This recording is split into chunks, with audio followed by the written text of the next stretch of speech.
Good morning. It's August the 26th, and we're going to do a little video of our cabbage plants that we're growing down here in southern Mississippi. We started these seedlings, or actually the seeds, probably middle of July, middle to third week of July, and it took them forever to sprout in the heat down here.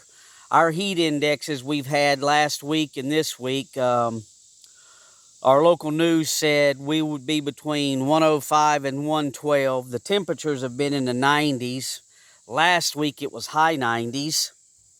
But these things just didn't want to grow well. On the other side of our property over there where we have everything under the shade cloth. So what we did is, once these things did sprout up, we brought them out here. Let me back up. This is where we have our compost pile, and this is the shadiest part of the property.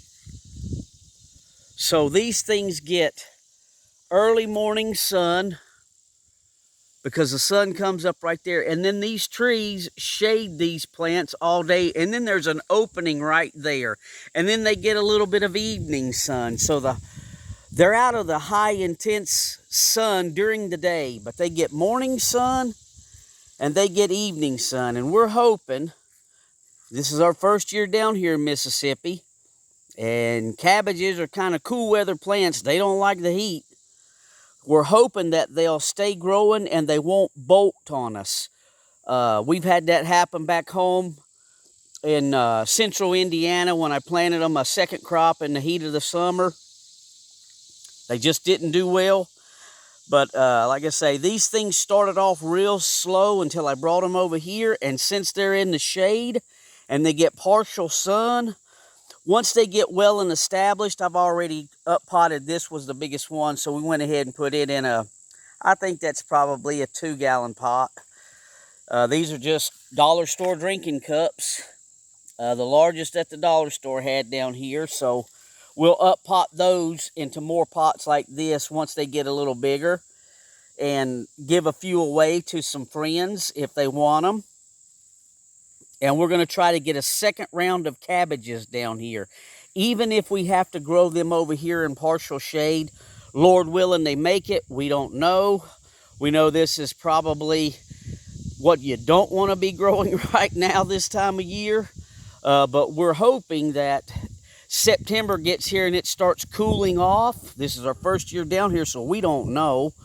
But we're hoping with the cooler weather, I can bring them more out into the sunshine. We'll slowly bring them from here where it's heavily shaded and acclimate them right out here into the sun, and maybe even put them over there where the strawberries are up against the building, and then only give them afternoon sun if they make it. But so far they're doing well. This is our second planting of cabbages. This is I can't remember the variety. They're a small cabbage. They don't get big. We grew these back home, but with all the rains, we had a problem with them splitting. But we've since just kept them. We stopped putting them in the ground and grow them in containers because I can bring them in under the carport if we're expected to get a lot of rain, if they start forming heads like we did early in the season. We have videos on the channel of our cabbages early in the season that we grew, and they did pretty good until the heat of the summer got on them. I put some insect netting over them and moved them around to the back of the area we have over there with the sunshade where all our tomatoes and peppers and cucumbers are growing. And they did well in partial shade. And we harvested 3 nice heads of cabbages. So with any luck and the Lord's help, we'll get a few more heads of cabbages this fall. Hopefully the weather will work with us, and as September and October gets in here, it'll be a little cooler so these guys can make it. But this is our second planting of cabbages down here in southern Mississippi, and we'll keep you updated and let you see how they do, whether they make it or not. Thanks for watching.